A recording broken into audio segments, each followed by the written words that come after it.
Good afternoon and welcome to the release of the fourth report in the Digital CBD research series. My name's Professor Matt Warren, and I'm the director of the RMIT Centre for Cybersecurity Research and Innovation. And very pleased today that we're going to be launching our fourth report from the series. So this report is the fourth in a series of 5 reports being launched as part of the Digital CBD project, which is a collaborative research project conducted by the Blockchain Innovation Hub, the Centre for Cybersecurity Research Innovation, and the Digital Ethnographic Research Centre, and supported through funding from the Victorian state government. So in terms of today, today I will commence the event by providing an overview of the Digital CBD project report and give a little bit of an introduction before handing over to Ahmed, who provided more details about the report finding. So in terms of today, it's going to be sort of an interactive process. We'd like to invite you to ask any questions regarding the panel and regarding any questions about the report using the Q&A function. So in your top right hand corner there should be a little bubble with a question mark with Q&A, and that's where you can post your question. So in terms of today, we have Ahmed who will be presenting his report. So Dr. Ahmed Sharkanka will be providing more details about the reports today. In a moment, he'll be going through the key findings, and he'll then be a member of the report panel. And in terms of that report panel, he's going to be joined by fellow panelist members. We have Dr. Konrad Pazynski from RMIT University, and industry experts Jacqui Loustau from the Australian Women in Security Network group, and Glenn Goodwin from the Victorian Chamber of Commerce. So please, when Ahmed's presenting his findings, if you can think of any questions or anything that you would like to ask in the contents of the report, please post in that Q&A area, and we'll be going to those questions at the end of the event when we have our sort of panelists with the Q&A sessions. But before I hand over to Ahmed, I would like to undertake the acknowledgement of country. So I would like to acknowledge the people of the Yuyang and Bunyang language groups of the Eastern Kulin Nations, on whose unceded lands we conduct the business of RMIT University today, which is where I'm speaking from myself today. So in terms of Web3, this is a new digital space that has no geographical context in space, but we acknowledge the culture, law and customs of the first people's sovereign connection to this land, and we want to pay their respect to their ancestors and elders past and present. So in terms of the Digital CBD project, so we've been undertaking a whole range of different activities. So as I mentioned at the beginning, this is the fourth report. But we've released a number of reports in terms of focusing in on, what the future of a digital CBD is. So our first report was actually talking about that very issue. What is a digital CBD? The second report was the Docklands DAO, reimagining precincts in a digital CBD by the introduction of new business models based around technology in terms of the DAO model. And report 3 was focusing on resilient supply chains in the digital CBD context. And today we're releasing our fourth report, which is about digital skills and cybersecurity and how do we secure our future. And that very much has a focus around a Victorian context. So in terms of this report, what it really focuses on is, the impact of how COVID has impacted Victoria, and how related to that the impact of hybrid working and the importance of digital skills has impacted the Victorian context. So really what this report draws upon is to look at, from a skills perspective, what are the digital skills required for Melbourne, and in particular the CBD, to be able to develop a secure CBD, and how we implement that. And again, the report then ends by looking at recommendations on how we close that digital divide.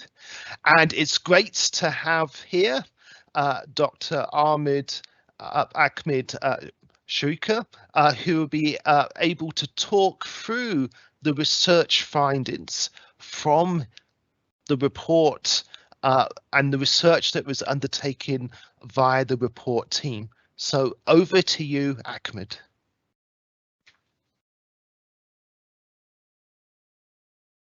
Thank you, Professor Matt, for your nice introduction. This report therefore focuses on the way we can enhance the innovation of public and private organizations by identifying the area of opportunity in digital skills and cybersecurity landscape.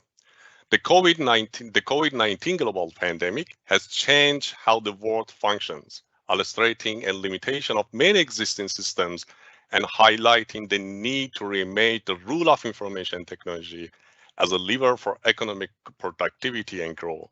The COVID-19 induced reduction in migration has created a shortage of skills in many sectors of Australian economy, and the impact has affected the technology industry. Next slide, please. The result of future jobs report published by World Economic Forum indicated that by 2025, 95 million jobs will be emerged, but 85 million jobs will disappear. This is the result of rapid development of technologies and increasing digitalization. Another research shows that Australia will require an additional 3.7 million new jobs and skills and re-skilled digital worker by next year to meet future demands for technology skills. Next slide, please. As you know, in the last 2 years, while we were all in our home under lockdown, we were exposed to those headlines in the media about economic impact of digital skills gap and cybersecurity issues. For example, due to longest lockdown experience globally, Victoria impacted with loss of 56,100 potential migrants during pandemic, and also more than $33 billion lost due to cybercrime in Australia in 2020-2021. Next slide, please. Here is another news that hit the media in the last 2 years. Cybersecurity skill shortage make headaches for industry. The skill shortage is criminal in Australia, and we know that most of experts already mentioned that Australia need to train workers with IT and digital risk being left behind. Next slide, please. Emerging technology. Emerging technology is a term generally used to describe a new technology, but it may also refer to continuing development of an existing technology. To better understanding how technology is changing rapidly, we need to think about just 20 years ago, 10 years ago, and right now. For example, just think about history of the cell phone. Next slide, please.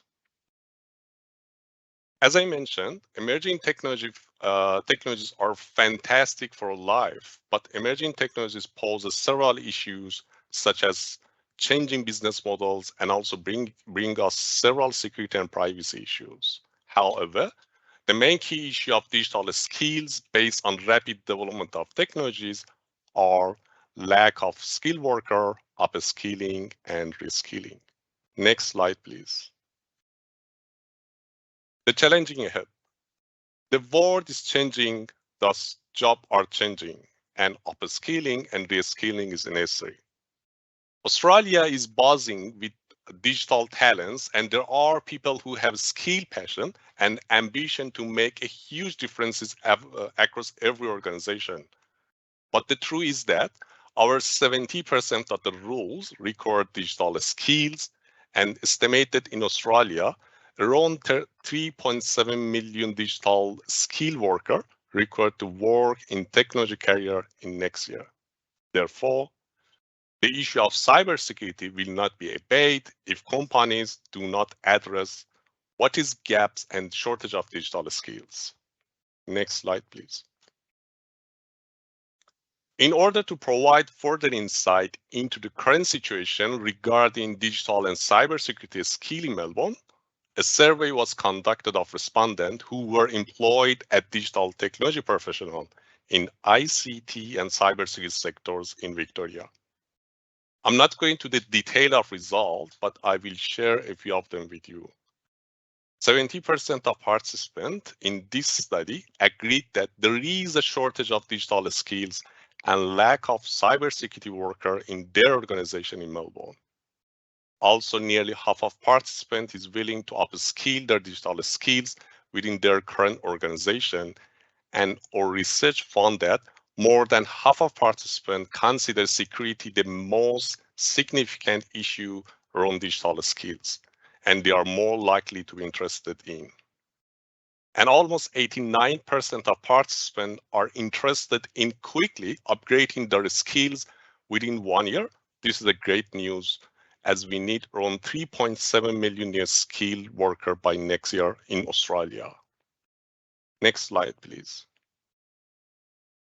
95% of respondents indicated that their organization incited work from home for all or some of their employees as a result of COVID-19.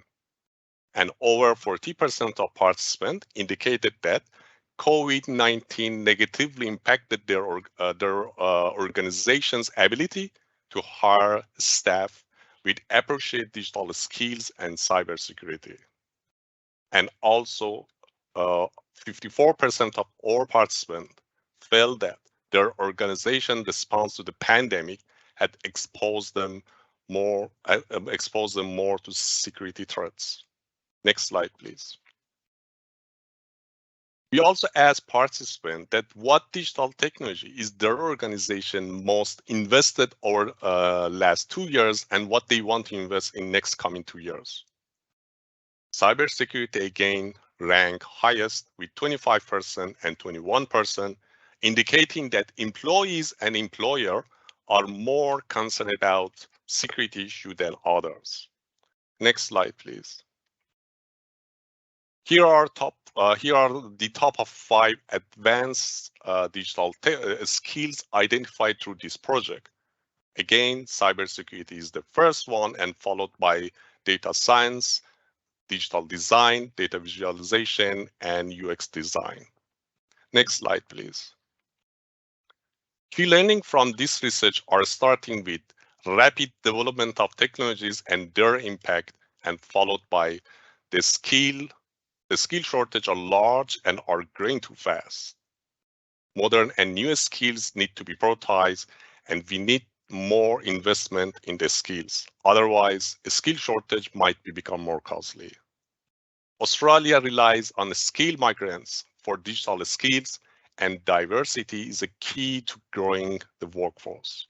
Therefore, we propose the following recommendation. Next slide, please. I'm not going through the detailed recommendation, as we can talk about this in next step. Thus, the proposed recommendation are to establish a Victorian Digital Skills Academy, to establish an Australian cybersecurity action body, an Australian cybersecurity body of knowledge, to create a comprehensive ICT and cybersecurity diversity action plan for Victoria, and to increase the skill migration, and to invest in a school program highlighting the skills required in digital economy, and the last one, to create a program to increase the awareness of digital technologies and the need to upskill digital skills within Melbourne CBD. Next slide, please. What does future of work look like? Based on what has been learned so far, we need to imagine what the future of work might look like and explore the type of trends and new jobs that might be available in the future. Next slide, please. I will now conclude this presentation with one important outcome. We are facing extensive digital skills gaps and shortage, cybersecurity issue, and digital transformation in Victoria. It's time to action. I will now hand you over to Professor Matt Warren to discuss this further in our panel session. Thank you. Excellent. Thank you so much, Ahmed, for your presentation, and thank you for sharing some of the insights that you and the team have identified. I'd like to sort of introduce our panel. We introduced them at the start of the event. So we have Conrad from RMIT, who's one of the co-authors of the report. We have Jacqui from industry, who is founder of the Australian Women in Security Network. We have Glenn, who's the Executive Director of ICT of the Victorian Chamber of Commerce and Industry. And we have Ahmed, which I'd like to welcome back, who's also one of the authors of the report. So I've got so in terms of this session, it's interactive. So for our audience who are with us today, please feel free to post any questions that you have in the Q&A area. But what I do is I have a number of questions to ask to start the conversation around digital skills in the context of Melbourne and the digital CBD. And my first question is for Jacqui, and I hope then that the other panel members can also join in. So Jacqui, from this survey, we found that there was a 23% response rate from females. From your experience, how accurate is that reflection of the percentage of women in the ICT and cyber security sectors? Hi everyone, thanks Matt. So it is quite representative of what we're seeing in industry. So the number of women that are in ICT, STEM ranges around 24%. And we see that when it comes to cybersecurity, that is around 11 to 22%. So it is quite representative of the number of women that we see that are working in ICT. Thank you, Jacqui. And Glenn, from your perspective, from the Chamber of Commerce, is this an issue that you sort of find as being key? Is this issue of representation of all parts of our community? I think so. So welcome everybody. Thank you, Matt. The lack of women in the tech sector is definitely something that that our members are saying is a problem and a challenge, and the pathways for women to join is definitely a significant barrier to grow in the industry. It's a problem, absolutely. Excellent. No, thank you, Glenn. So my next question's to Ahmed and Conrad, because you were so heavily involved in writing, undertaking the analysis of the research and writing the report. What surprised you most with the research findings? Were there some particular areas that that you thought, oh, I hadn't expected, that to be an issue or a particular sort of outcome? Oh, look, thanks, Matt, and thanks to the rest of the panel and Ahmed for a great presentation. This has been a really interesting project, and as we will release the report shortly, I encourage you to have a read through. But I guess in some ways, the findings have really shown how underprepared we are for the demand that's actually being required. And I think the last 2.5 years have really amplified the need for those digital skills, and that as a result, various institutions and support needs to be provided to really encourage more people to get into that digital occupation. It is really becoming an extension of ourselves. And if you've had the chance to see the other reports there, when looking at the supply chain, of course, there are a lot of that interaction and understanding how the role of technology is going to support and make those supply chains more efficient, automated, and effective. And I think now it's really looking at the people side of things, and just sort of coming back to a little bit of what Jacqui and Glenn were saying too, that from an education perspective, it's really a call to arms for the type of training and motivation and passion coming through from even primary school these days, and really encouraging that ability to think outside the square and experiment with technology, because these are going to be our future leaders, and we want them coming through, staying within Australia, and really promoting what we do as part of Victoria. Matt, I just wanted to make a comment on that. Good statements there, Conrad. I'm a father with a daughter who's just finishing high school and cannot convince her to move into IT. And it was funny, we did a round table with about 20 CIOs and chief information security officers, and they as they went around the table and talked about their story, they talked about their children and their ability to get their children into IT, and it was a significant challenge. Not one of the people on our round table had a child they could get into IT, which is quite damning, really, when you've got the experts not able to do it. So the challenge I think that we're seeing, and the primary school kind of level is the problem, is that kind of people knowing what the cyber industry has, what the skills we need, what kind of roles there are, and a joke that I make often is we need a Netflix series with someone like Chris Hemsworth in it to be a to do some kind of show. I think that would be a really great motivation for a lot of teenagers. And can I also just re-emphasize that as well? It's the same thing for us. I think that's a great idea. We need to make it more attractive, this IT, show the really interesting elements of it.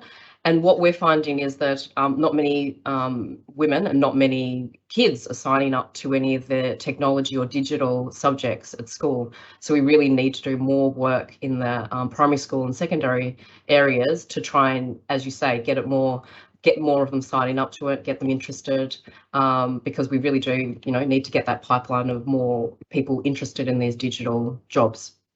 Mm. No, and thank you for that. And I suppose that leads on to another question. So we've sort of discussed that there's a need for more people. We've discussed the need of increasing women representation, but in terms of greater diversity, there's also the discussion around neurodiversity, First Nation people that are sort of underrepresented in the ICT sector. What do you think we can do, I suppose, to uplift the entire sector by engaging with lots of different parts of our community. So I may pass to Glenn, then Jacqui, to get your thoughts regarding those sorts of issues. It's a really good question. I think it's the $1 million question, right? I think a Netflix series would be a good start to start the pipeline. That would be the first thing. But I'm just trying to work through it. I think a really great way would be a bit of a mid-career transition programs. I think they're really great. Just reskilling workers that have maybe left the workforce, especially parents who have taken a break, or someone who's looking after an elderly parent want to come back. We need programs that help them come back into the workforce. And we think that maybe part of that would be some kind of micro-credential stackable kind of solution that allows people to be able to show what skills they've gained quite easily as they're coming back into the workforce. The other thing I think as well is the older generation who may have left or retired from the workforce, getting them back in as well, getting them back re-engaged. I think they've got a lot to offer to the industry. I think that would be great, but it's definitely a big challenge just finding the diversity of people that we want in the industry. Thank you. And Jacqui? Absolutely. Want to reiterate the same points as Glenn. That whole mid-career and the career changes, they have a lot of experience in another area. Being able to reskill them in another area, they could offer so much. I think also another element is about role models. So you can't really see what you can't be what you can't see. So a lot of the time we need to get more people showing the different diverse faces of our industry and the diversity of the different jobs that are within the digital economy, as well as cybersecurity. Also, in terms of language and what we use as some of the imagery, I guess, when it comes to IT and cybersecurity is also an important element of that. And also, mentors and support. So for those particular different areas of diversity, we just need to think about, okay, what would actually make it more accessible for them? What would make it more interesting, and more what support mechanisms they may need? So for example, in some of the regional areas, is there some funding that needs to be provided to allow for them to come into the city to be able to do training? Is it to provide them with laptops? With the neurodiverse community, is there certain requirements that are needed to actually help them as well? And we need to think about those little elements that are going to make it a lot easier and more accessible for those types of people. Thank you. And I may just pass to Conrad, because one of Conrad's role is the course director of the B-Buzz here at RMIT, which is our largest degree in the entire university. Is how do you think about these issues from an education perspective? Yeah, and again, I like to preach and talk about the goodness of ICT, digital skills, and again, looking at the generations that are coming through, that the technology has become so pervasive as part of them and who they are. And I think we really need to capture and harness that. And in tying in with what Jacqui mentioned too, there's that worry that, yes, we can get in all this wonderfully diverse cohort, but it's a matter of keeping them and supporting them. And the last 2 years has increased the amount of mental health issues and people burning out as they try to navigate this hybrid world. And I think having that type of awareness, that ability to support and encourage and really create that pipeline, so that someone who might be coming in at an early stage of their career will feel supported to continue through the remainder of their career in a similar role within Victoria or wider from there. And looking at some of the comments as part of the Q&A as well, I saw there was one about someone who is younger and sort of talking about having more of that encouragement and support towards the early to mid high school level, and again, getting technology out there getting students to play with, engage with, and robotics is a prime example of that. It is something that can be exceedingly fun. And I think it's just trying to show that there is that fun ability to it, or even giving them the license to experiment and look at entrepreneurial activities. These are people who will be going into a career whose jobs aren't yet created or defined yet. That's sort of how rapidly we're evolving. And I think having more of that outside the box thinking and encouraging that throughout studies is one that will help prepare the students for that digital CBD and digital future. So yeah, there is, I think, a lot more that can be done within the schools and the various avenues of support there. And I'm always keen to work with various high schools to see what can we do to really help promote and encourage and support those students as part of that learning experience. Excellent, thank you, Conrad. And as you alluded to, we have a number of questions posted in the Q&A, and thank you everyone for posting those questions. And we're going to sort of go over to those questions that the audience have been posting, and we'll start with a general question. Then I'm going to go to a specific question for Ahmed about the survey that's been posted. So the general question is, what does the panel see as the consequence of not addressing the skill gap for Melbourne? So if we just carry on as we are, what does that mean? And I'll start with Glenn this time, because you're involved with an industry association that represents many different organizations that must be very aware of these issues. So what do you see of this consequence of not addressing the skills gap? Well, I think we would start seeing companies move potentially away from headquartering in Melbourne, because if they can't find the people they're looking for.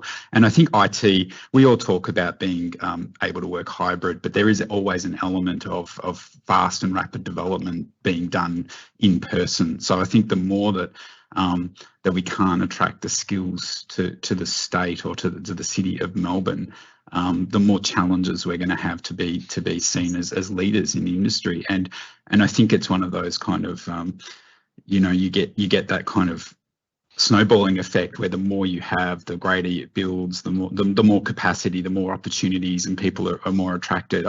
I mean, I've had my whole career in Melbourne. I think it's a fantastic place to have digital skills, and I love all of the different capacities, all the different programs, and all the different companies that are headquartered here. And I'd love for that to continue. I mean, there's a great anecdote that our CEO had to move overseas to further his career, and that's one of his North Star kind of guiding principles. He's looking to make sure that that his children don't have to move to a different country to move up to the next level of their career. And I think that's what we all want. We don't want our children or to have to move overseas to progress themselves in their careers.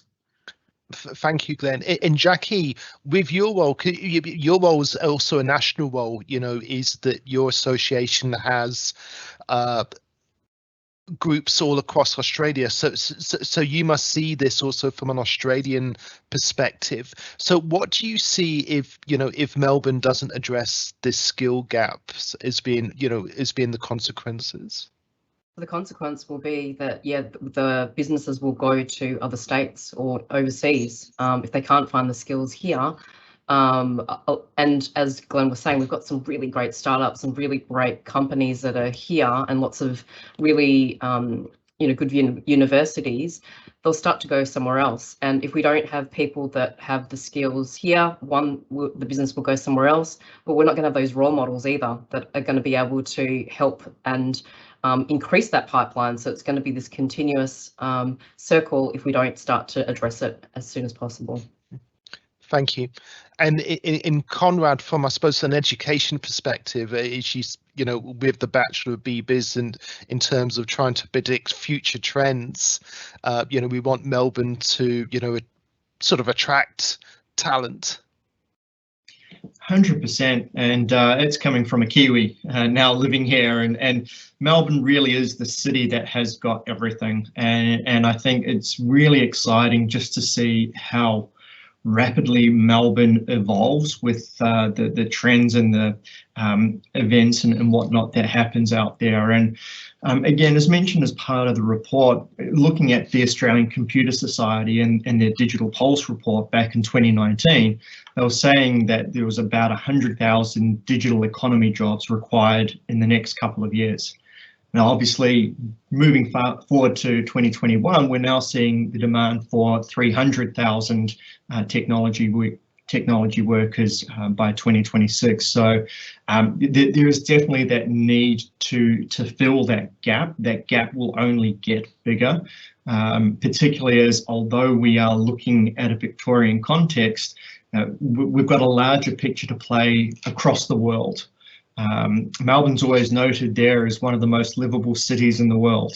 And sure, we might be biased, but I think we also believe very passionately about the position of Melbourne and where it's heading towards as part of that future. And it's through having great industry connections and involvement there that we're able to ensure that what we teach as part of our programs are what industry is looking for as well.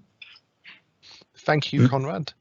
The next question's for Ahmed, and again, it's a question that's been asked specifically about the report, and because of your analysis, you'll be able to give us sort of an insight.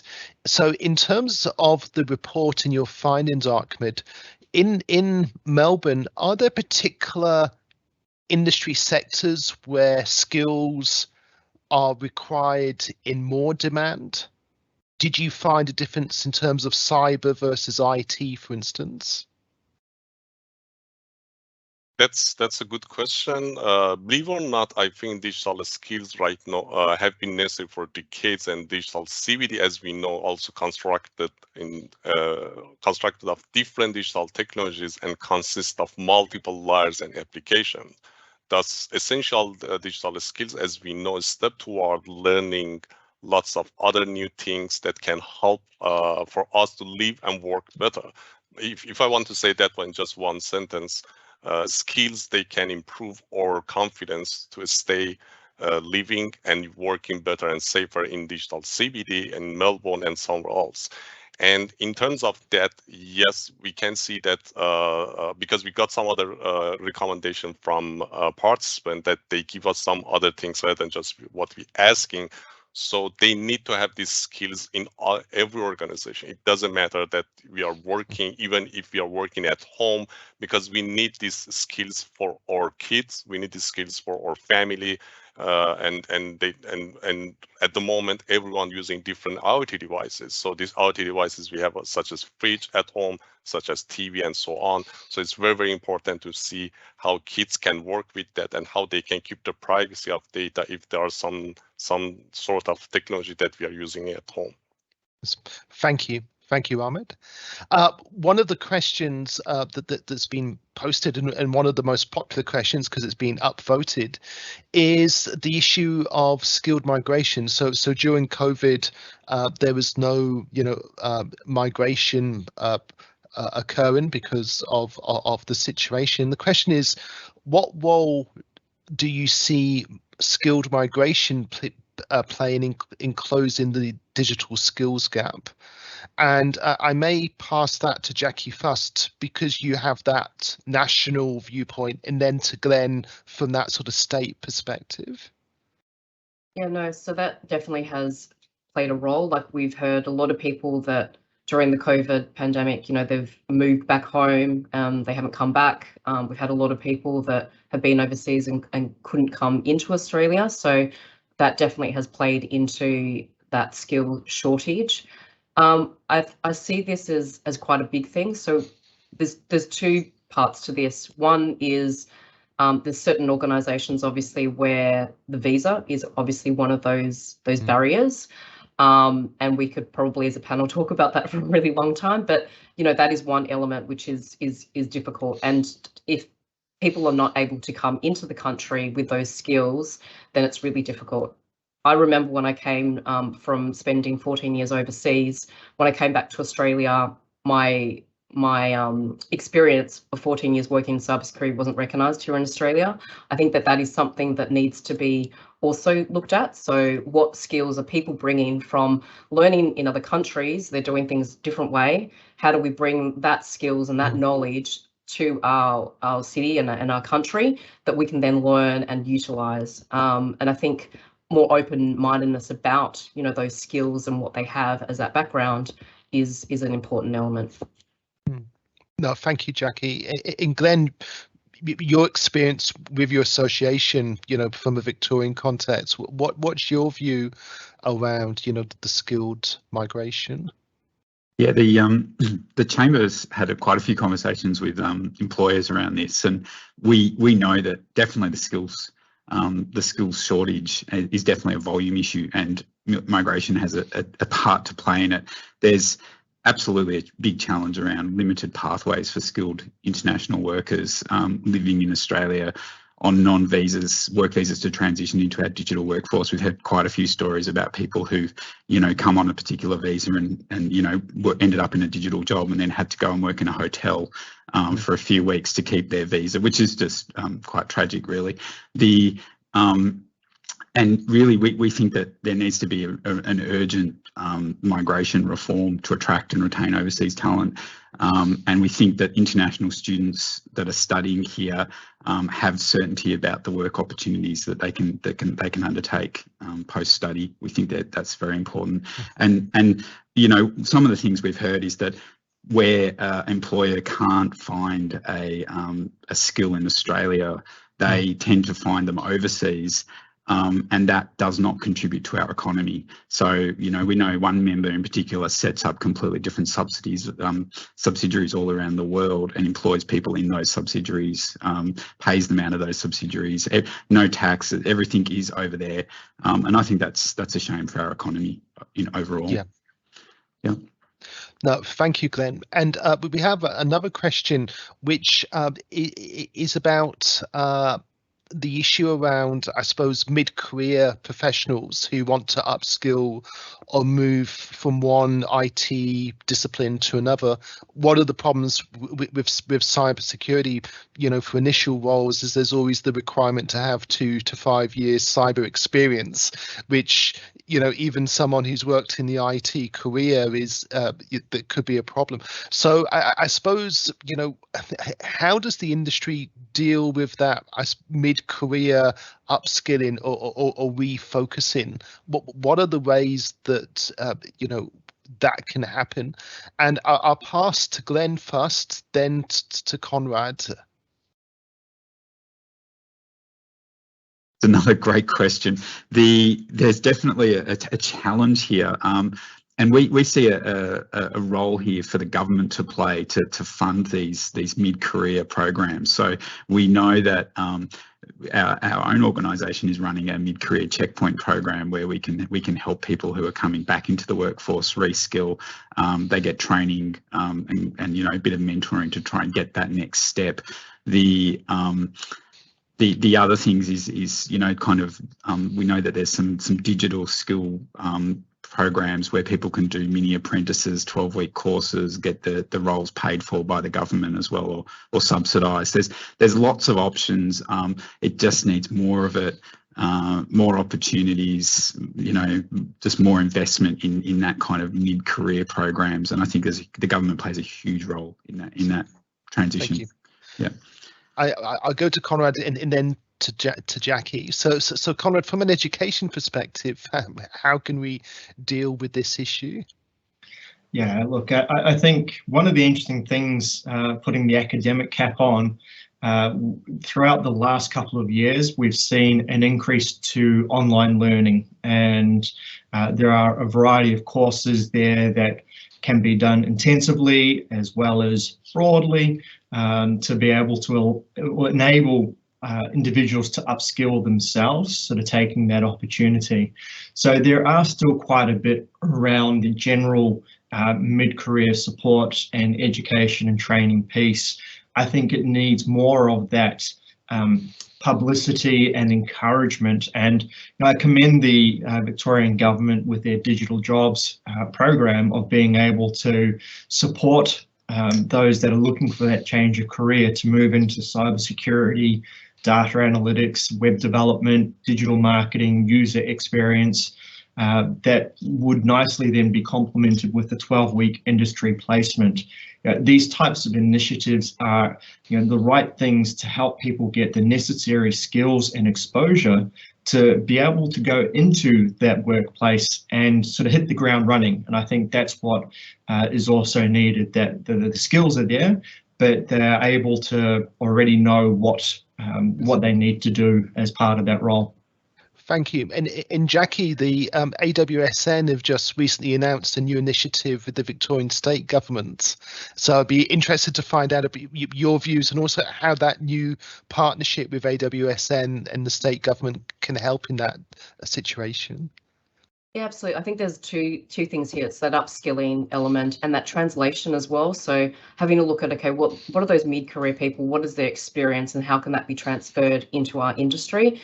So there's certain skills, like, for example, somebody that has and it's about thinking about what their aptitude, attitude, and their background is, the way that their brain thinks, and how do we then translate into what a job in cybersecurity is. I think there's a bit more work that we need to do in that sense, and for organisations to recognise what they are and to be able to give those people a chance and an opportunity.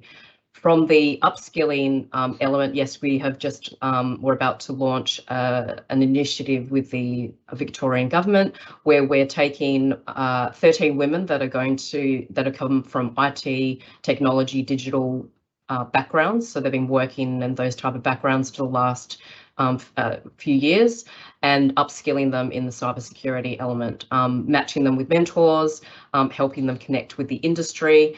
And this is just a mini pilot just to do one of the pathways into cybersecurity, just to try and see, if we can upskill in that particular element. And we're hoping that we'll be able to then do parallels with other elements of cybersecurity after this pilot. Excellent, and that's wonderful, and it's great to see partnerships between industry and the state government to deal with challenges and issues that Victoria's facing.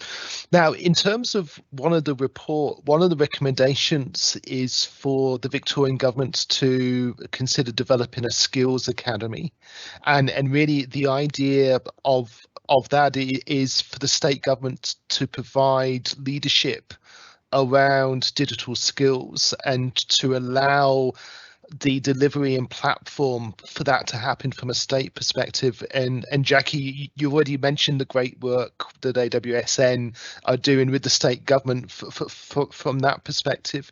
In terms of a broader way, do you see those sorts of initiatives broadening across different areas of technology as well as cyber in terms of that relationship with the state government? Yeah, no, that I'd hope that will be extended to the other areas. And as I think Conrad mentioned, the Digital Jobs Initiative is a fantastic initiative where they are investing quite a lot in transferring those skills, and to do more of those type of programs and to get more industry involved.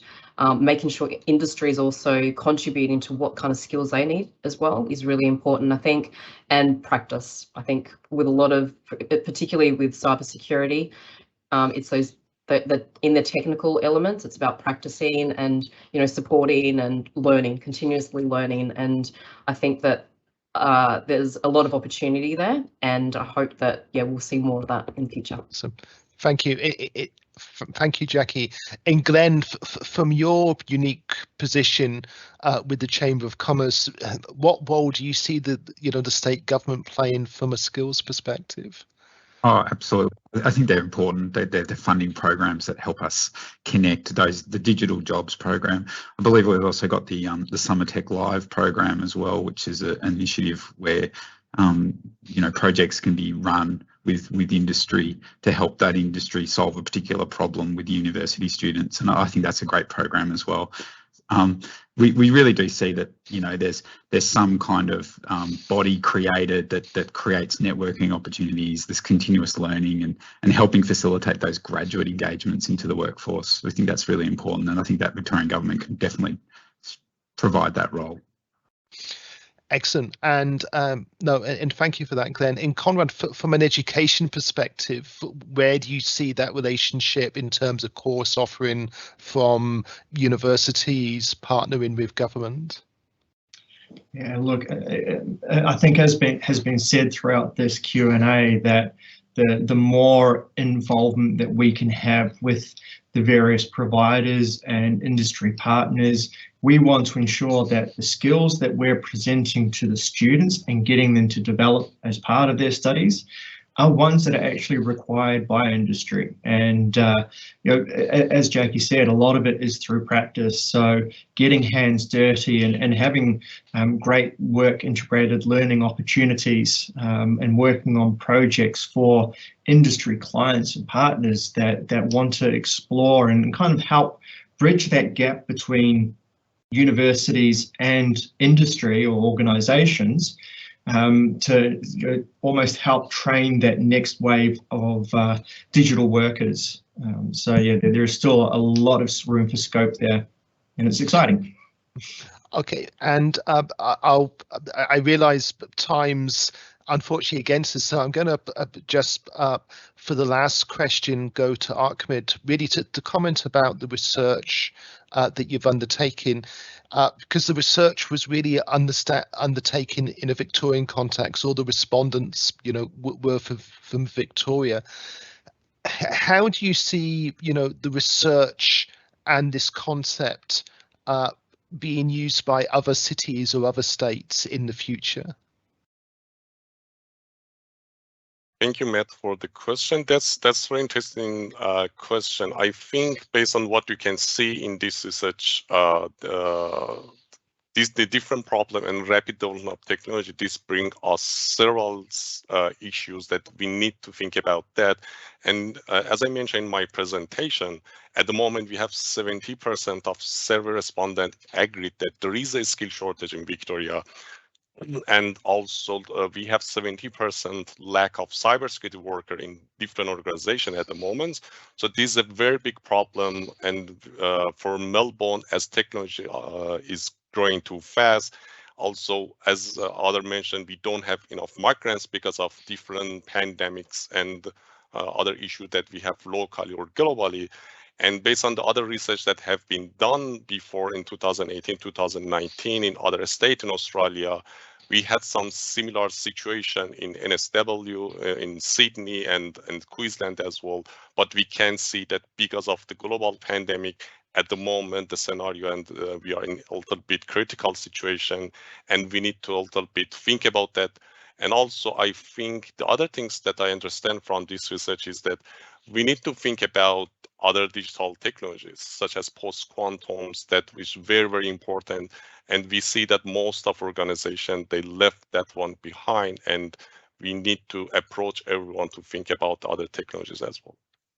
Thank you, Ahmed, and I'd like to thank the audience, because the audience have been posting so many questions, and unfortunately time has been against us, and we've not been able to follow up on those questions. But no, thank you for the audience engaging so much with those very interesting questions that are being posted. So I'd really like to thank the panel, Ahmed, Conrad, Jacqui and Glenn, for such an engaging discussion about the future of digital skills within a Victorian Melbourne CBD context. And thank you for the insights that you've shared, and thank you, you know, for the spirits that you shared about, you know, the focus and importance of Melbourne and Victorian in terms of driving this digital economy forward in an Australian context. If the audience attendees, if you'd like to follow up with us to find out any more information in the chat, Michael Fairbairn's contact details have been posted. So if you want to carry on the conversations that you've and the questions that you've posted in the chat or want more information, Michael would be able to, assist with that. So thank you for the panel. And we're just going to go now to the launch activity of the report.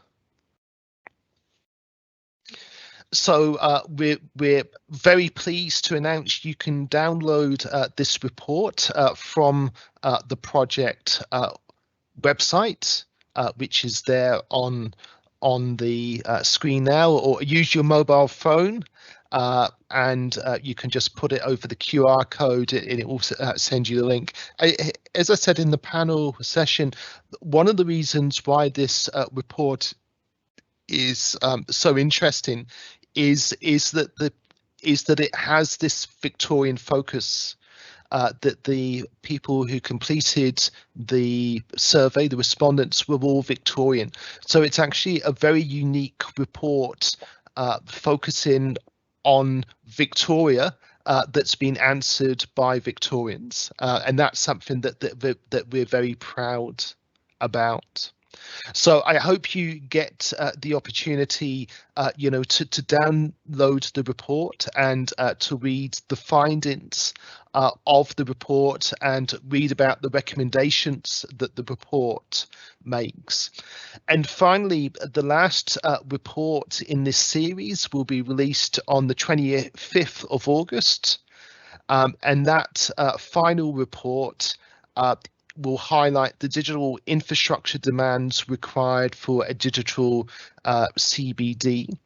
And all 5 of these reports accumulate to provide a strategic roadmap on how cities can become digital CBDs in a post-COVID world, and hopefully, develop a blueprint in terms of what other cities around the world can do, to undertake this journey. For further updates on the project, please visit the project website or click on the QR code on screen. So in conclusion, this concludes our event. Thank you so much for your attendance, and thank you so much for the panel and for Ahmed, and thank you also for the audience and the great questions and engagements with the panel that took place as well. I hope you all have a wonderful day, and thank you so much. Good day.